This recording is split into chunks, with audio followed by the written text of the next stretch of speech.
Yeah, just to let you know, I started recording now.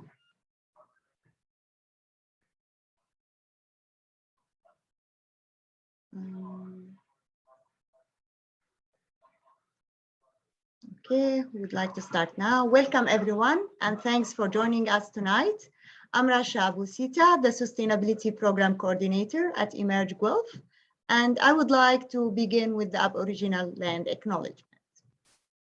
I want to acknowledge, as we gather here today, we are reminded that Guelph is situated on treaty land that is steeped in rich Indigenous history and home to many First Nations, Inuit, and Métis people today.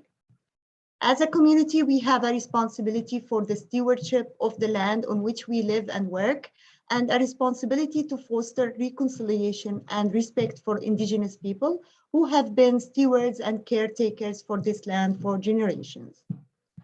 Today, we acknowledge the Mississaugas of the Credit First Nation of the Anishinaabes people, on whose traditional territory we are meeting today, and we encourage folks to continue educating themselves on all current issues facing First Nation communities and peoples across Ontario and Canada, and to learn how to take action to uplift and support Indigenous people from coast to coast to coast. Okay, so now this is our agenda for tonight. Our sponsor for this event is the City of Guelph Water Department. Coming soon is our next event, sponsored again with the city. The name of the event is Salty Softeners, Salty River, and this will take place on November 10. Registration will be available soon, so stay tuned. Next, I will hand the mic to Evan Ferrari, our Executive Director at Emerge Guelph, to give his quick intro about Emerge and climate change. Over to you, Evan. Thanks, Rasha, and welcome everyone. I just want to briefly talk about Emerge and talk about our flagship program right now that we call the Home Tune-Up Program, where we actually come into your home and help you not only save energy, but also save water and reduce your impact on the environment and on climate change as well. I'm not going to go into a lot of detail about that because this is slowly going to revolve how the Who-Built Home program is integrated with the Home Tune-Up and how you can find out more about it. The other piece that we work closely on is on the policy side to help get Guelph towards 100% renewable energy. And I just want to briefly say that we want to make it clear that 100% renewable energy isn't about just sticking solar panels and wind turbines on very inefficient equipment. In fact, what we know is that 2/3 of all the energy we consume is wasted every year in Canada. So imagine the implication of reducing that energy to a point where we can get by with using a lot less of the renewable energy out there. And frankly, this is about efficiency and conservation. We're going to be talking a lot about efficiency and conservation when it comes to water, but the same thing holds true on the energy side of things as well.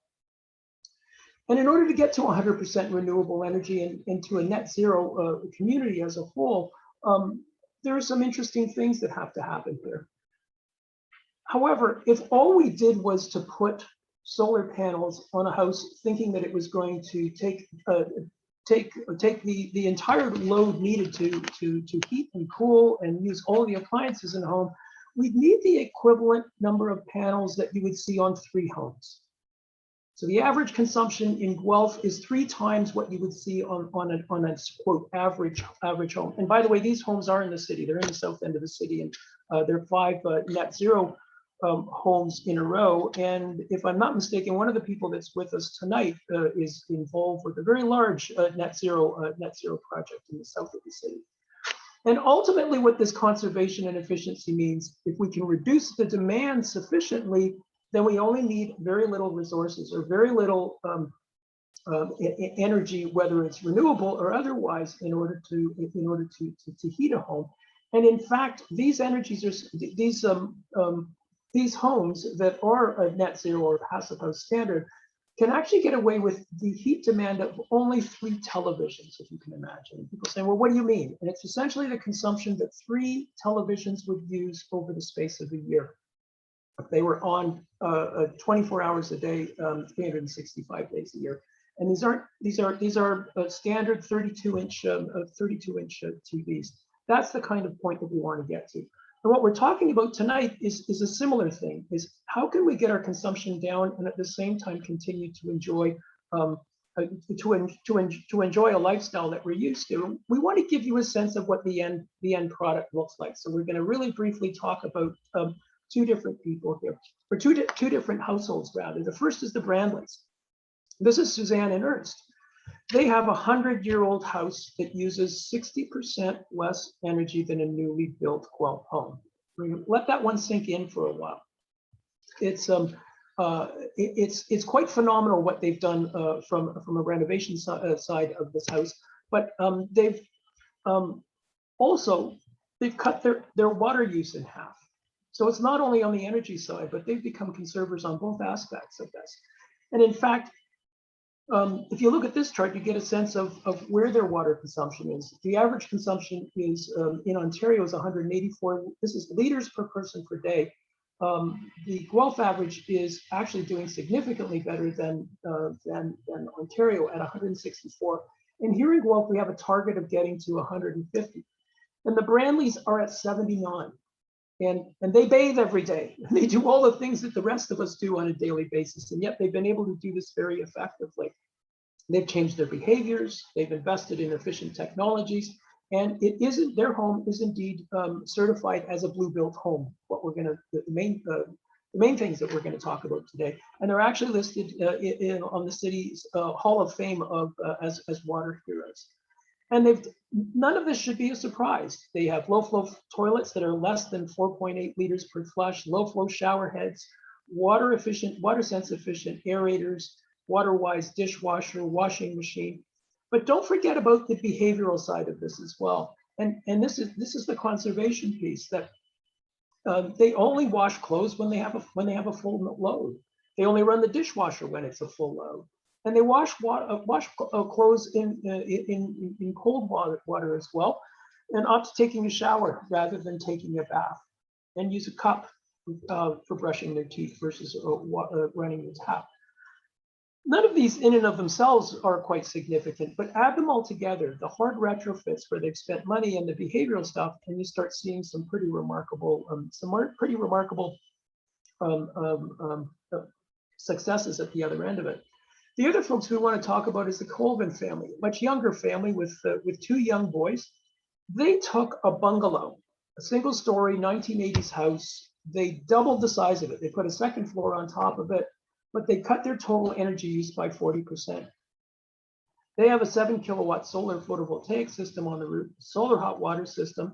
And here's a piece that's really interesting, that's relevant to tonight as well. This is that they were so excited about going down this path, they put in a 9,100 liter rainwater harvesting system. And they're stellar on this side of it. They also supplement their winter space heating with the high efficiency wood pellet stove, and they use a drain water heat recovery system. And essentially that's something, again, on the heat side, imagine the drain pipe that goes into your, that all the waste water goes into the drain pipe and eventually out to the city sewage system. They have a system that wraps a heat exchanger around that so that they can extract all of the heat that comes out of dishwashing, out of baths, out of showers, all that sort of thing. That's what a drain water heat recovery system. That's what a drain water heat recovery system is. There we go. And they're at 32% of a typical home in Guelph. Quite significant. Not quite as significant as the Braendlis, but they live a very comfortable lifestyle with their boys and in their home. And they also were one of the first in Guelph to be certified as a blue built home. We already mentioned the rainwater harvesting system and the efficient appliances that they're using as well. And on that note, I want to begin to introduce our main speaker tonight, Beatriz Gomez Canizo. And with Beatriz, resource conservation is an absolute passion for her. She has not only an undergraduate, but two graduate degrees in areas of natural resources management, but also in areas related to So significant areas of, related to water as well. She comes to the city of Guelph after working in the not-for-profit sector, not only in Canada and specifically in the Burlington area, but also around the world on resource conservation programs that specifically have a lot to do with water, but has also been involved with habitat restoration projects, specifically in the Credit Valley watersheds area as well. And Beatrice is going to give us a presentation tonight about the Blue Built Home program and how you can how you too can be involved with it. So over to you, Beatrice. Thank you, Evan.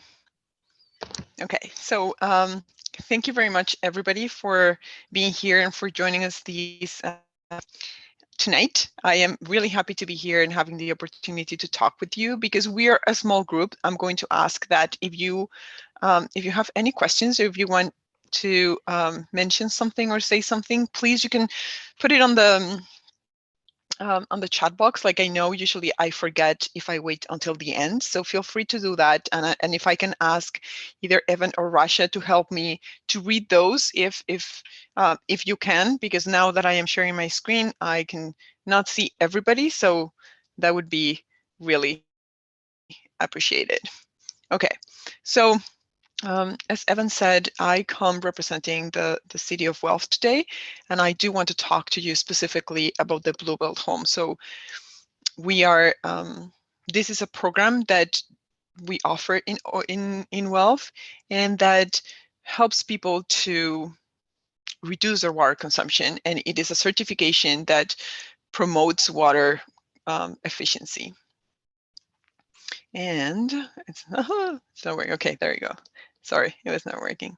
So we are lucky that we live in a city, as Evan mentioned, that we do have a lower water use than other parts or other cities in Ontario and around Canada. So in general, we can be considered an environmental champion, and it is part of the fabric of our community. So we are environmental leaders, and it's not the city per se, but the actual community, the one that cares about the environment, and it has a concern for environmental issues, and water is a huge part of that.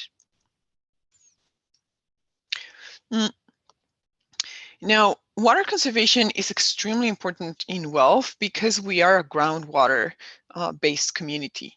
So that means that our water resources are vulnerable to drought and overuse. So we depend exclusively on groundwater, and that's why we have to take care of it.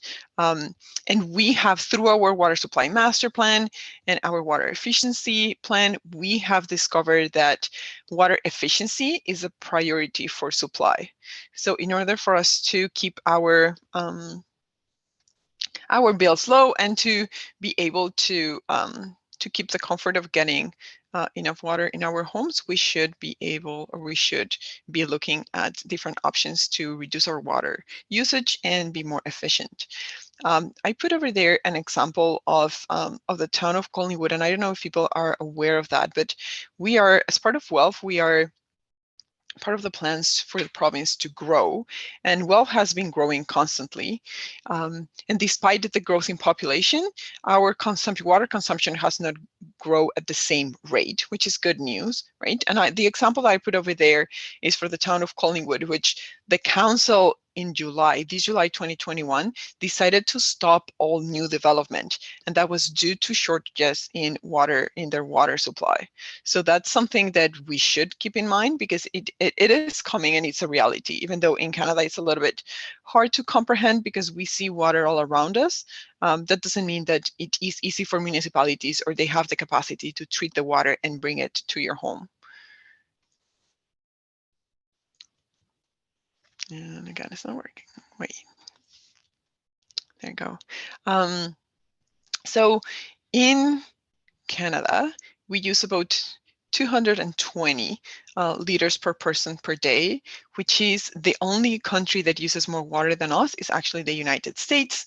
But in Europe, in other parts of the world, when we're talking about developed countries, they usually use probably half the water that we use. In Ontario, we're not doing as bad, so we are actually at 182, and Guelph is actually at 164. So our water usage is below the average in Ontario, but our targets are to get to 150 eventually, and that's why we are trying to get like all these programs in Guelph to make sure that we are getting meeting those targets. Okay. Now, why residential or the residential component is so important. In Guelph, residential usage makes 51% of all the water used in Guelph, while industry, commercial, institution is 34% of the water usage, and the one that is unaccounted, which is like leaks and fire hydrants, is only 15%. So if we can tackle the water that we are using on that 51%, the impact can be huge. And this is where not only every drop counts, but everybody's actions can actually make a huge difference. Now, when it comes into our home, and this is where, again, we can make a huge difference on our fixtures and our behaviors, as Evan mentioned. We know that showers take most of the percentage of water usage at home, followed closely by toilets, then laundry, then the kitchen, and then finally cleaning. So if we actually improve the fixtures that we have in our like shower heads and fixtures in our kitchen or in the washrooms, and we change our toilets for more water efficient toilets, we can actually be making a huge difference. Now, the city has different programs and rebates that you can participate in that would actually help. These are all based on the targets that were put by our water conservation and water efficiency strategies. And all these programs encourage water savings and more efficient use of our water resources. The Blue Built Home is my favorite because it is a combination of all of them. But on top of the Blue Built Home, we have the Royal Flush Toilet rebate, where you can get rebates, $50 in order for you to offset some of the cost of renewing your toilets for more efficient toilets. So the toilet that you're replacing has to be at least 6 liters or more. Then we have the rainwater harvesting rebate. We have the gray water reuse system, which these two are part of the Blue Built Home as well. We have a water soup meter rebate, and we have a rain garden rebate. You can check more about like all the rebates and how you can participate at guelph.ca/rebates, so you can learn about how you can qualify to all of those. But let's talk about the one that we are here to talk about, which, as I said, is going to be almost a summary of all the other ones. So what is a Blue Built Home? So a Blue Built Home is like the one that summarizes everything and that brings those homes to like a new standard when it comes to water efficiency and conservation. So these are homes that are either built or retrofitted to save water and reduce costs. So these are houses that have incorporated water efficient systems, appliances, and fixtures that help reduce tap water consumption and obviously the demand on Guelph's water supply. Now, when you apply for the Blue Built Home, you're eligible for rebates. It's only available in Guelph, and it makes you environmentally responsible. In order for you to apply, you have to be the owner of the home. So only if you own a hydro account, you can actually apply for the rebate. Now, why participate in the program? Well, we want you to stand out. So basically, I know this isn't so good, but it's just for bragging rights, right? So you can say that you are actually a water efficient home in your neighborhood.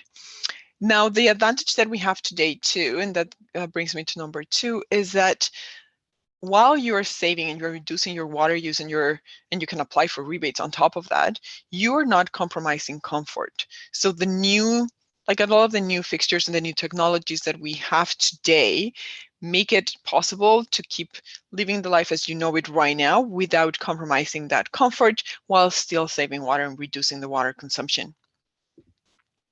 then it's easy and flexible. So we have made some changes to the program. So almost every single type of property can apply, and there are different ways. It's almost like a la carte program. So you can pick different options for you to qualify, and then your home benefits the community. So in this case, you can feel right because you are doing something not only for yourself, but for the community and for the generations to come. Now, who can participate? As I said before, it was really hard for multi-residentials to apply. Now, almost every single property or all type of property can participate. It doesn't matter if it's a detached home, semi-detached home, or attached, rental units, condo units, and we even have programs where you can certify the whole building if you have like a like if you help administer it. Okay. Now, when it comes to the rebates and the things that you can do at home, as Evan said, I see it as a two-way sword. So the way we are tackling this is through the fixtures and the things that you are adding to your home and how you're retrofitting your home and the behavioral part of that. And we are providing the rebates for the fixtures that you're adding to your home or the changes that you're making to your home. So depending on what you do and some of the actions that you take, you can actually get a rebate for up to $2,465 for a single family home, and up to $415 for each unit at a multi-residential building.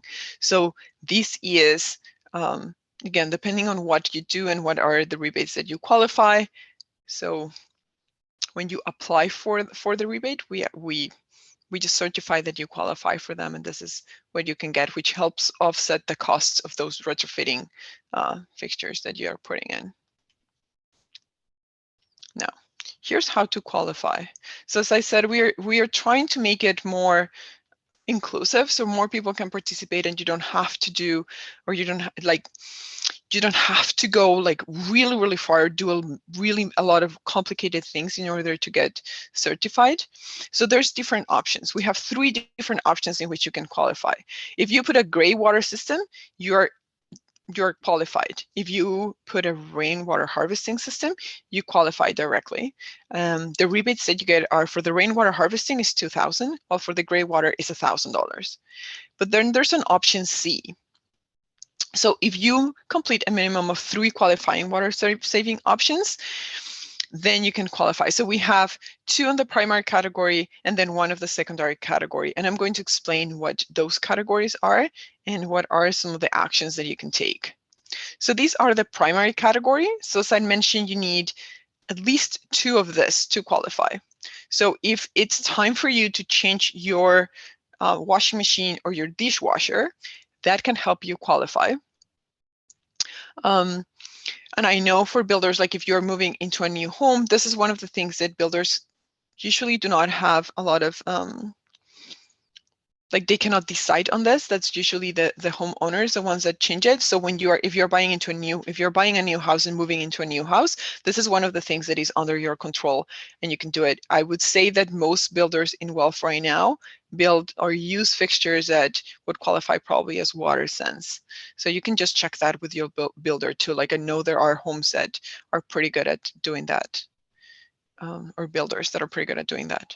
The other option or the other options are the toilets. So using toilets that are 1.0 liters per flush or less, an efficient hot water distribution system, WaterSense shower heads are another option. And then from the secondary category, there's one of this that is required. So you can use WaterSense faucets or aerators in your lavatory faucet. Sometimes it's not possible to change or to pick one of the WaterSense ones, but you can use aerators in there. You can use permanent or temporary subwater meters. These ones will help you to understand if there are any leaks in your home, and because they can tell you the consumption per minute. So by doing that, you can actually do different tests in your home to find out if there are any leaks or if there's anything that is causing your bills to be high. Especially if you have really high bills, I do recommend putting a water meter. Sorry, it's water sub meter. Waterless floor drains are another way in which you can qualify. Having a healthy landscape visit, it's another way. And if there's any other water saving options that are not listed here, you can always check with me, and we can see if they are approved or if they can qualify. And that's based on the amount of liters that they save compared to the normal alternative. So how to participate. So there's basically two ways in which you can do it. If you are moving into a new home, part of the process is going to be done by the builder. So if the builder wants to certify the home as a Blue Build home, first what they have to do is when they are doing the building application, they fill the online application for the Blue Build home. So first it's just, you have to tick the box saying that they're interested, and then fill the Blue Build home application, then build the home based on the standards that the Blue Build home certification requires. Then when the city inspector is doing their plumbing inspections, if they pass the inspection, they have to share the possession information or the contact information of the owner with us. And then after that, the owner is the one that will do the final part of the processing. Now, if you have already a home and you just want to retrofit it, or you just want to apply because your home may already qualify for the Blue Build home certification, the only thing that you have to do is go into our website, submit the form. If you have purchased any of the fixtures in the last year, you can submit those proof of purchases, and those will qualify you for the rebates. And then you get the certification once you can prove that those fixtures are in place, and then you did all the things that needed to be done in order to qualify. So one of the first steps, if you are a little bit lost and you don't know what to do, as Evan said, is the Emerge home tune-up. So this is a visit that Emerge does to your home. So it's a free 1-hour Emerge visit. So you get an expert in your home, so that they help you to understand your bill. And it's not only water, but water and electricity bills, which I think they're very interconnected. If you reduce one, most likely you're going to be reducing the other one, especially water. If you reduce your water bill, your electricity bill will go down automatically. And they will give you share opportunities to save water, energy, and money, and they're going to be specific to your situation and your home.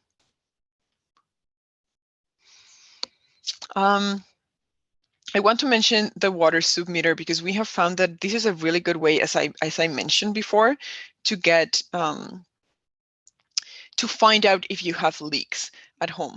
A lot of the times when we are getting high water bills or our water consumption is not normal or higher than normal, that is because we do have leaks. And a lot of the times we don't realize that we have them until it is too late and they have been leaking for months or even years. So it's always important to find out if you have a leak, and that's one of the things that the Merge staff can help you to identify as well without the water submeter, but you can actually get a water submeter to be more specific.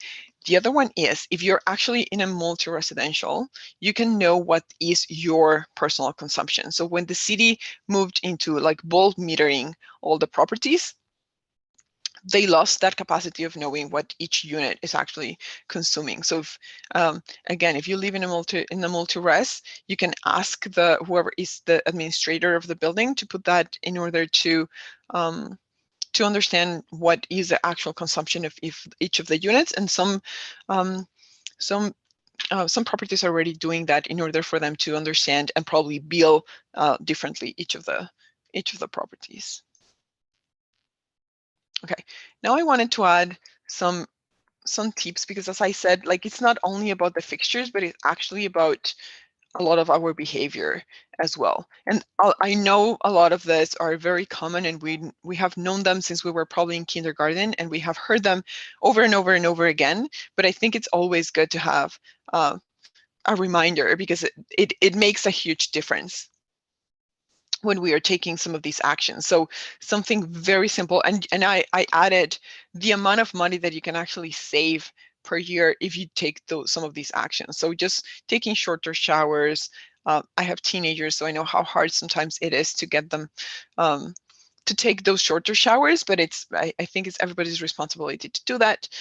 Turn off the tap whenever you're brushing your teeth. Install low flow shower heads or aerators at home. Try to fix leaking faucets and toilets. Do not flush garbage. Use the toilet as a toilet. So only pee, poo, and paper should go down the toilet. Everything else should not be flushed down. So even the flushable wipes should not be flushed down. Everything like medicines, any type of like thinners, anything like that should not be down down the flush or the sink either. Like not be flushed or poured down the sink. Avoid pouring fats, oils, grease, and food down the drain. This can clog your side of the pipes, and that will cost you a lot of money. Even if when you dump the oils or the fats, they are liquid, once they get lower and with the cold water and the cold temperature of the pipes, it can solidify and it can cause a lot of problems. As Evan mentioned, make sure that you're washing only full loads in your washing machine and your dishwasher, and keep a pitcher of cold water in your fridge so you don't have to wait for the water to get super cold before you drink it. Put your car at commercial car washes. They usually have a recycling system that they can use, so they can reuse the water, or the water does not go just down our storm drains. Pick native species over lawns and pick native species in your garden, so then they do not require more water than the one that that comes with like rain or snow. Use rain barrels or other rainwater harvesting tools if you can, and water your lawn following the outdoor water use guidelines. So I don't know if everybody is aware, but we do in Guelph, we do have outdoor water use guidelines. So there are certain restrictions when it comes to outdoor water use depending on the amount of rain that we have gotten. Perfect. So we have some time for questions, and I would be very happy to answer any questions that anybody has or any comments. Sorry, I spoke too fast. Well, thanks, Beatrice. You've given us a wonderful overview of the program, and I'm sure there are questions coming. And if you want to put them in the chat. Let me ask you a question. A quick question is, which of the measures are used most commonly that you're seeing right now? Or can you even say that? Is it always a mixed bag? Do people mixing it up, or are there some that you see more often than others? So it's usually a mixed bag. I would say that the least common one are the rainwater harvesting, the gray water harvesting. So, and that's why we did like the a la carte system now, because it's mostly many of the small actions together. So I would say most people that qualify these days is because they do have the shower heads, the fixtures, the toilets, the dishwasher, the washing machine. So it's a combination of those. So it's usually the most like I wouldn't say, I don't know if the easiest ones is the right question, is the right term, but those are definitely the ones that are more affordable for people to do, or changes that are easier for people to do than the more expensive ones. Right. I mean, the whole house rainwater harvesting is obviously a very involved system and tends to happen. Yeah, it tends to happen when people are doing major renovations or a new building. That's when it comes down to it. Yeah, exactly. You see, Ann Holman's got a question there. Is what is rainwater harvesting versus using rain barrels? Great question, Ann. Thanks for that. Exactly, that's what I was going to say. It's a great question. So basically, both are rainwater harvesting, because a rain barrel, that's what it's doing. It's actually harvesting rainwater, but we separate them based on the amount of liters that they are that they are capturing. So our rainwater harvesting system, we talk about tanks that are at least 2,500 liters. So that's way more than what a regular rain barrel would have. And in most cases, we do have two different types of rainwater harvesting systems. One that is all season, which means that system can actually be plugged into your house, can be worked all year round. And you can use that water to flush your toilets, in your laundry machine, so it can be used inside of the house. While we do have a rainwater outdoor system, in that case, the system does not have to be that large. It's 1,000 liters, the minimum.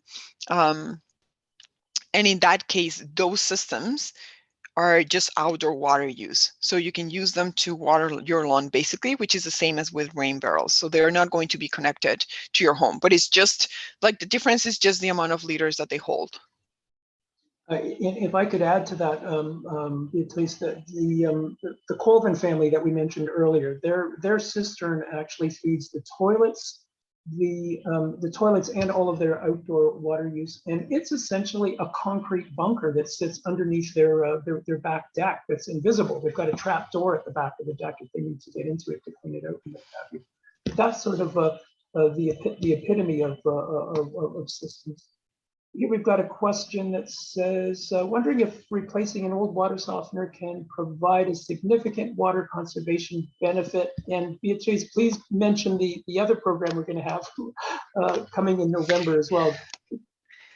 Yeah, so we are actually doing in November, I believe it's November 10th at 7, correct me Evan if I'm wrong. We are going to have a specific program, a specific webinar about the importance of water softeners. And I think in these cases, I think it combines many things. It's not only the water conservation, but the amount of salt that is being used on that. So it's definitely significant water conservation benefits. We do have programs as well. We are trying to do like some research around water softeners. Guelph is a little bit tricky because everybody is like so sold on the old water softeners, and the amount of softeners that we have in every single home are big, and it's hard to change the people's mindsets, but we are trying. So that's the point of doing or having the conversation that we are going to have. There are very new technologies or newer technologies that actually use way less water, or there are options like only softening your hot water, so you're not softening the whole, like all the water in your home. Like there are different alternatives and options that you can do in order to try to reduce the amount of the amount of water that you're wasting, because yes, it can be a lot of waste, definitely. And the newer, even just the newer water softeners are better than the older ones. They tend to be more water efficient. And the difference technically, not to get too down in the weeds on them, there are two types of systems. The historic systems would run every day at about 2 or 3 o'clock in the morning. And the newer systems now, what they do is they sense the hardness of the water and they determine at what point they actually use the water and use the salt in order to recoup that. I think I see you reading the questions there. Can I hand it over to you, please? You see that one? I have difficulty in understanding the meter reading and the use per day. If my average use is 100, how does that compare to 164 liters per day? And I'm assuming that what they mean is 100, it couldn't be 100 cubic meters. That would be too much. Yeah, that would be very much.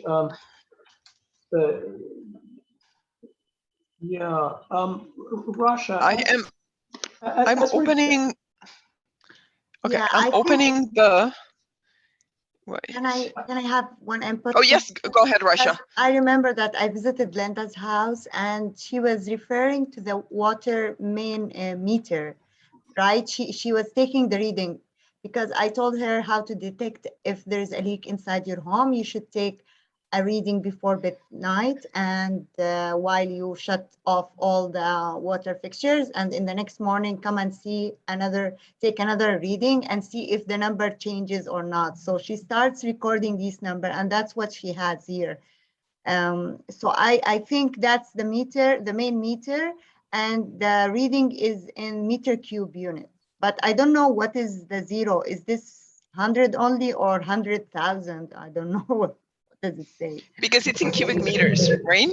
Yeah, so I told her, I sent her an email saying that how to convert between meter cube and the 100, because I want to tell her that the average daily consumption per person is 167. And if a liter per person per day, so if she's living alone by herself, so that refers, if she wants to convert it into meter cube, so that will be like 5 meter cube per month.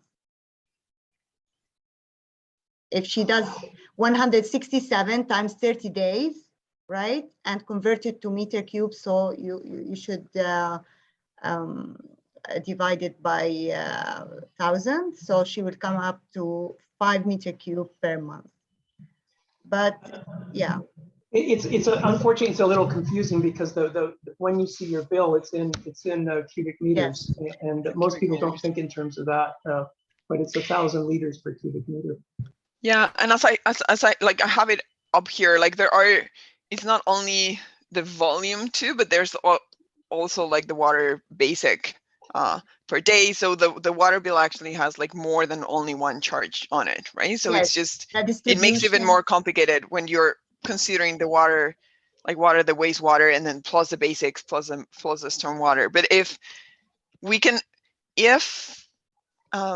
what I can do, if I think who was the one that was asking the questions? Linda, right? Linda. So Linda, what we can do too is I can double check later. Like if you send me an email, I can go into our system and check like exactly what's going on with like your consumption per month, and we can tell like the consumption monthly. Like I would not be able to like go per day, and I know you have your bill, but this will help you, like this will help us to go farther into like the year or the previous year to see if there was any change, because if there's a leak, probably I would expect that it has not been going on for like a very long time, so we might be able to see a difference in behavior. Would that work?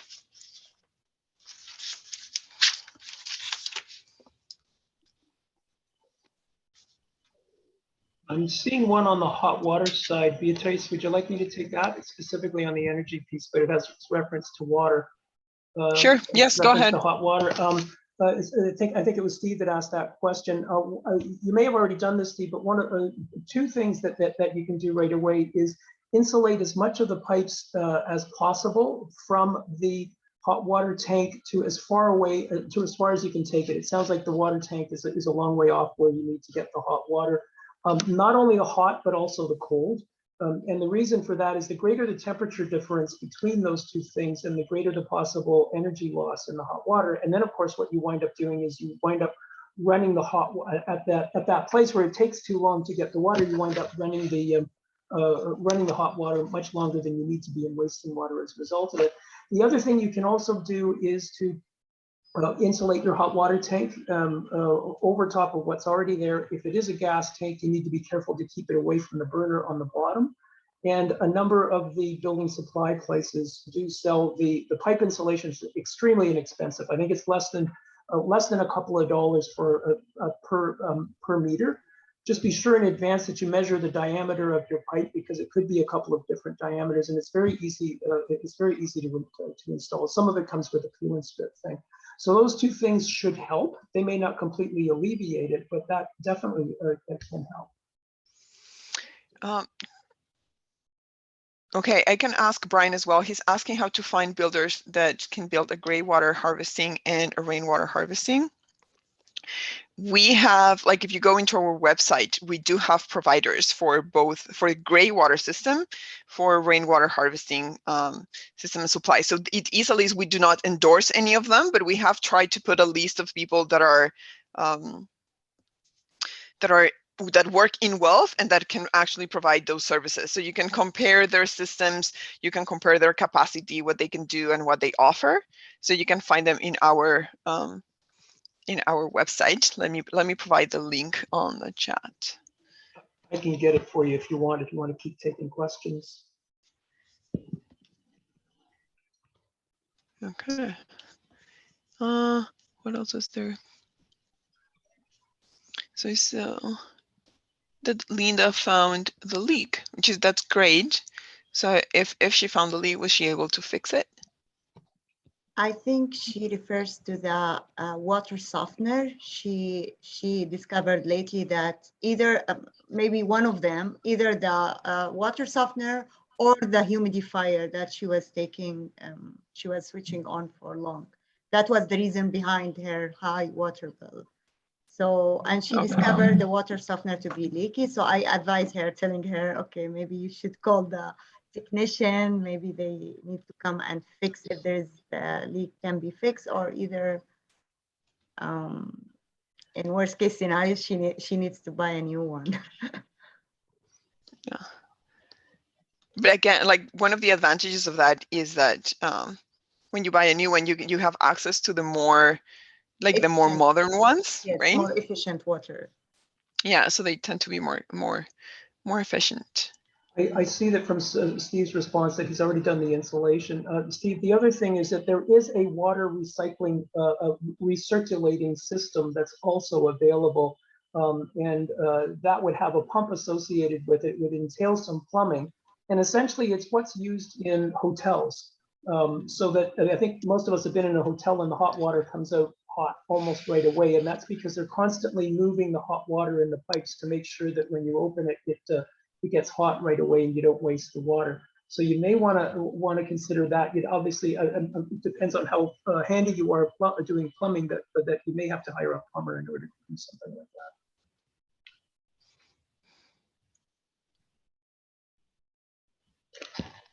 And so in the chat, I put the link to the city's gray water and gray water reuse system providers. Oh, sorry, and also Beatrice did that, and we also put the rainwater harvesting system rebate. We also put a link to the Emerge Rainwater Harvesting. This was an event that we did with the city and with a few rainwater harvesting suppliers that you'll get a sense of the different types of systems that are out there.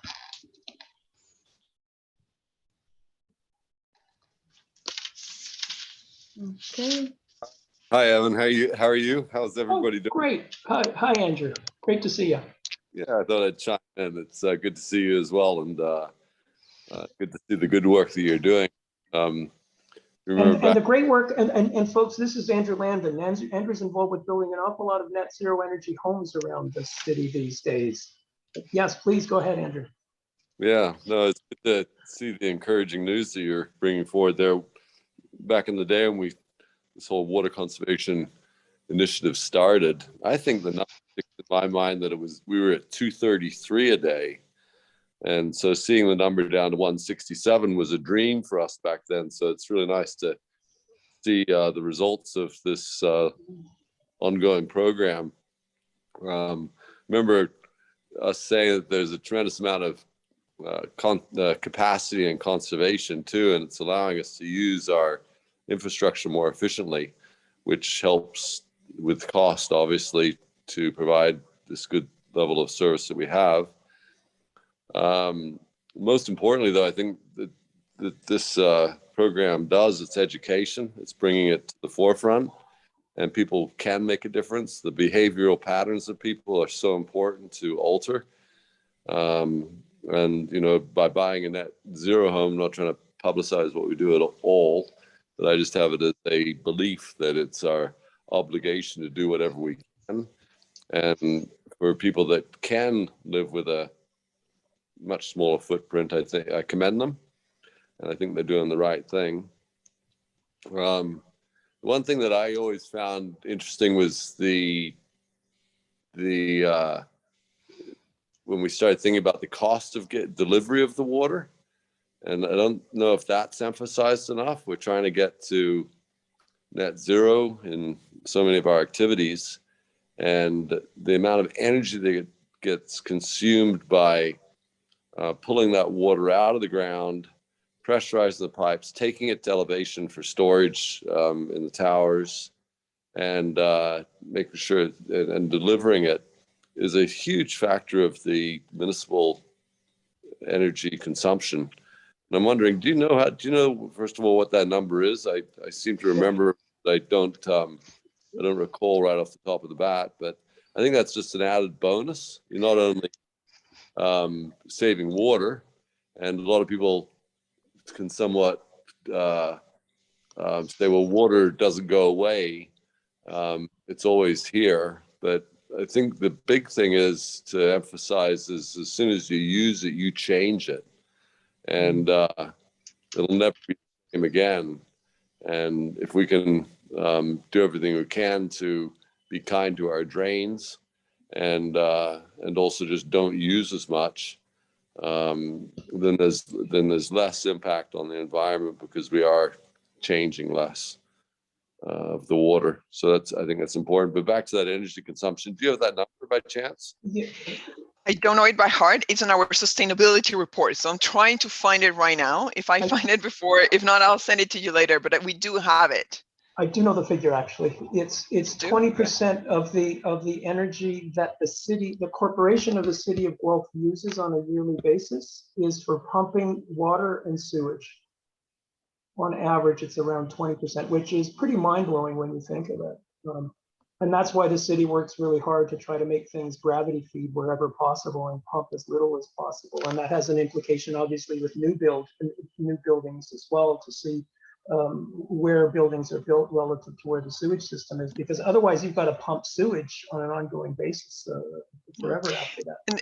And the other part too that we cannot forget is that that's treated water too, right? So when we are wasting tap water, that's water that is not being like it's being pumped out, is being treated. It's getting like being pumped to your place, and then once it's there, if you're wasting it, it's water that has already been treated too, right? So it's like, and that increases the cost too for the municipality because it's potable water. And on top of that, going back to this capacity and conservation, like it allowed us to avoid doing massive capital projects on the sewage treatment side of it by way of reducing the flows. So that also helps. It's not just energy, it's actually the money that could be redirected in other areas. Yeah, that concept, Andrew, I'm glad you brought that up, because I don't think people think of it in those terms, because for every new liter of water that we have to go out and get to drill out of the ground that doesn't exist today, there's a significant cost associated with that new capacity to put online. And constantly being able to reduce our consumption and still live the lives that we want has a profound impact on keeping that cost down and preventing us from really getting into being caught by that. Yeah, no, it's quite possible. Like even in Guelph, just for fun, I sustained myself quite happily on about 25 liters a day, and doing everything that you need to do.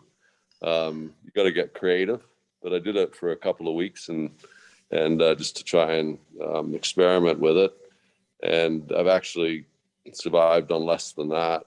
Can you repeat the number? I didn't quite catch the number. What was the amount? I was using I had a 300-gallon tank, and I was using under an inch a day of water, and that was for showering. I used a bypass for the shower, and turned it off when I wasn't showering. I was able to wash laundry, wash dishes, flush the toilet, but you can't really drive it down. Like 167 is complete luxury in my mind. 5-star. I have to say that like it is, I think it's driven when you're talking about like when we need streams or when you have lived-in streams, I think it's a little bit easier to see how we can survive with way less water. Like I have to say, I was born and raised in Mexico, and I moved when I was a teenager to a desert area. So it is where the Arizona desert starts. So there's no water. It's one of the areas in the world that has the highest desertifications. So there's no water. And in that case, we had like the municipality only provided water certain hours per day. And that was it. So you had 2 or 3 hours of water where you could actually use the water. People had cisterns in their homes, but it was not enough to like fill them. When you live in a situation like that, you learn to become water efficient. And I think the problem that we have in Canada that on one hand is a good problem to have is that there's so much water around us that it's really hard for people to comprehend the actual problem or the crisis that in a lot of places in the world we have, right? Or there are out there. And it's because wherever you go, there's water everywhere. Like we have lakes, we have streams, so it's hard to comprehend the problem that it can bring, that we can be facing, right? I think it just makes it a little bit harder. Great point. That traveling in developing countries certainly puts a fine point on the amount of wasted water. I think you called it, Andrew, a 5-star water consumption at 164 or 167 liters. And that experience, I'm sure, Beatrice, just affected you forever on the way you consume water, needless to say. Yeah, and as I said, like I was lucky enough that my house had like a big cistern, and so we were, even though they were only like the city only provided water for a certain amount of hours a day, we were actually able to use water all day around. Like it was not, it was spoiled that way, but like most people were not as lucky as I was. So that gives you like a very, very different perspective. Yeah, I see Ann Holman is saying that I think one of the key things that we can do is teach kids not to run taps with toothbrushing, which will indirectly affect their thinking and usage for other aspects. You're absolutely right. I mean, it's a starting point. If they starting with that, it can have a profound impact on children. At one point in my life, I was working in East Africa, and we actually got to a point. This was a very dry area of Tanzania. We actually got to a point where we figured out how to have a full shower with less than a liter of water. And some might think that that's absolutely absurd, but we used atomizer bottles. We had such a small amount of water that we figured out a way of soaking down with an atomizer bottle and then getting the soap off. It actually worked. It was a hell of a lot of work, I must admit, but it's amazing what you can do when you're in that situation. Yeah, I think the recirc pump is a really good idea too. I've had one and have one, and the trick on that is to put it on a timer, and then it comes on for an hour in the morning, so you're not pumping heated water around a place all the time. But anything like that, there's a lot of low-hanging fruit, and I keep coming back to it. So much of it is behavioral.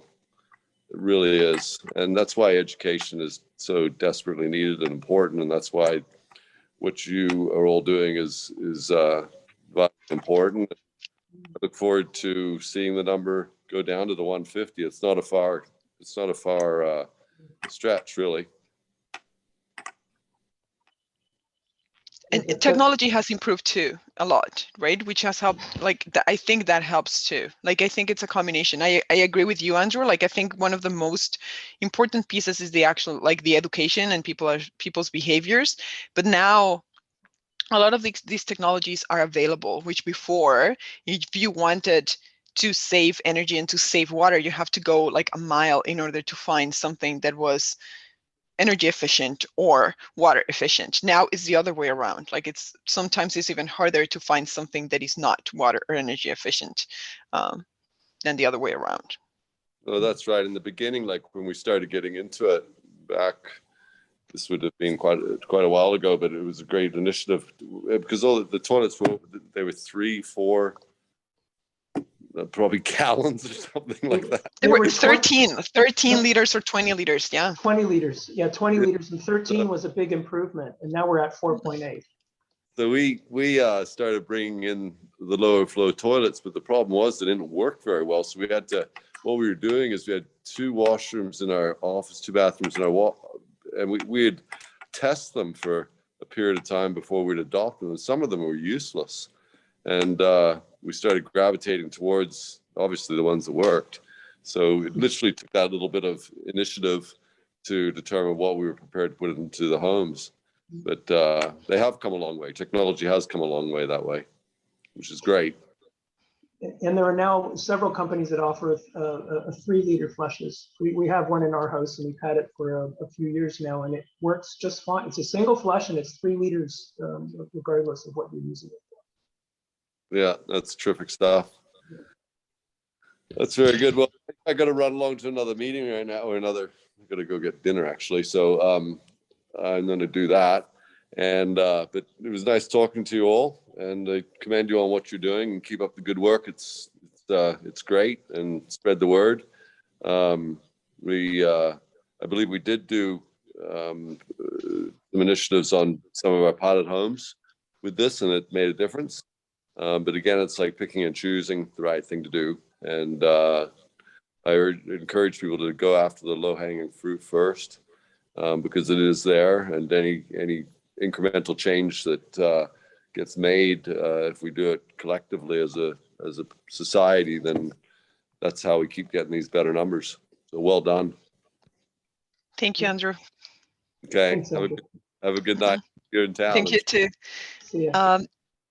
There's one more question that I have to answer over there. So it's from Brian. He said, is there any way to know more about, oh no, yes, wait. Is there any way to know more about the Blue Belt bonuses in town? Like, does that mean the Blue Belt rebates? If you go into like their and I am going to share the specific page for the Blue Belt home, but yes, like if you go into our Blue Belt home page, you can find like all the specific rebates that you can apply. And then on top of that, there was another question that I saw there. Okay, so I am going to share now. There was another one talking about the 34%. Yes, from John Wells. Yeah, so I can answer that as soon as I put this there. There you go. And then where was it? Okay, when the 30 commercial use includes commercial aquifer. No, so it's actually just treated city water. So the 34% is the what, like that's the consumption that comes from our plant. So the water that we are pumping out, that we are treating, and that we are sending through our pipes, that's how it's divided. So that's 34% is for the industry that receives tap water. That makes sense.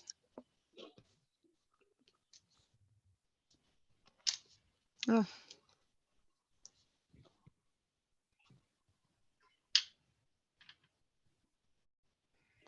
Oh, he meant houses, not bonuses. So maybe he needs to, that question's coming from Brian. He wants more information about Blue Belt homes, like which houses are Blue Belt?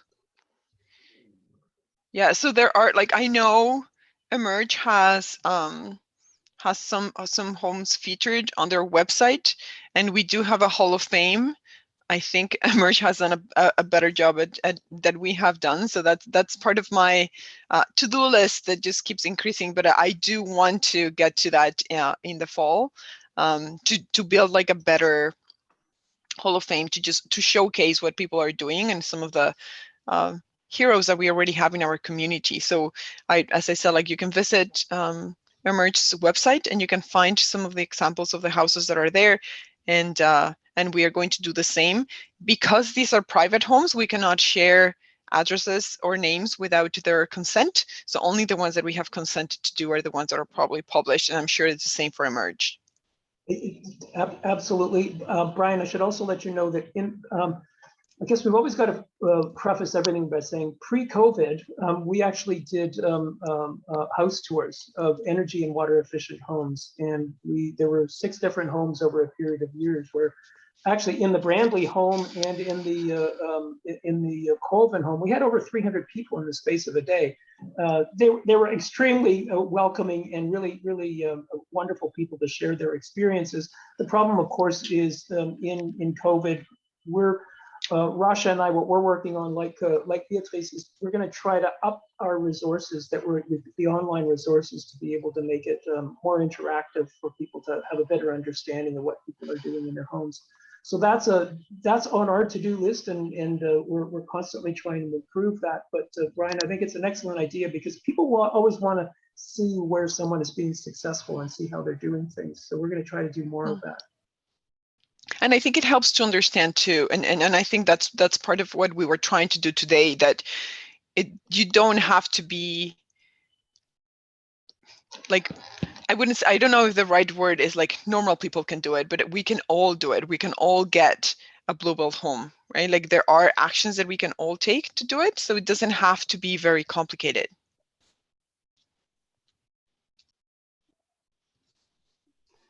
And that's an excellent point, and I don't think that, you know, Andrew mentioned it, and as you pointed out many times about the behavioral side of things.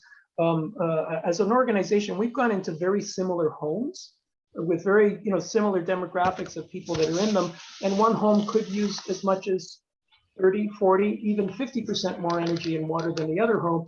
And the only difference between the two, so structurally they're the same, but the only difference between the two is water consumption. So one might not be a very good water consuming home, and the other one might be ultra conserver on the other end of it. So you can't undervalue the power of that conservation piece.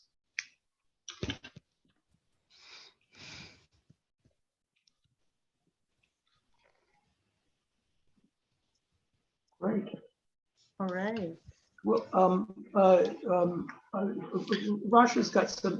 Beatrice, do you have some final words before Rasha's got some final words to once we've wrapped things up here? No, I just want to thank everybody for, as I said, like for taking some time during their night to learn more about our programs, and for their willingness to probably apply either behavioral or some technology opportunities to reduce their water consumption. So no, I think that's it. And again, Rasha and Evan, thank you very much for organizing this and for the opportunity to talk with your community. Yeah, thanks, Beatrice. So final words. With this, we reach to the end of our event. Thank you all to all our attendees for making it till the end. I hope you find all the information that we shared with you useful, and we encourage you to take advantage of the available rebates offered by the city and take a considerate action to save water now, become a water hero, and fight climate change together. And finally, great thank you to our guest speaker, Beatrice, for this valuable information, and our appreciation to the water services from the city of Guelph for sponsoring this event. Good night, everyone, and see you in our upcoming events. Good night. Good night, everyone. Yeah, good night.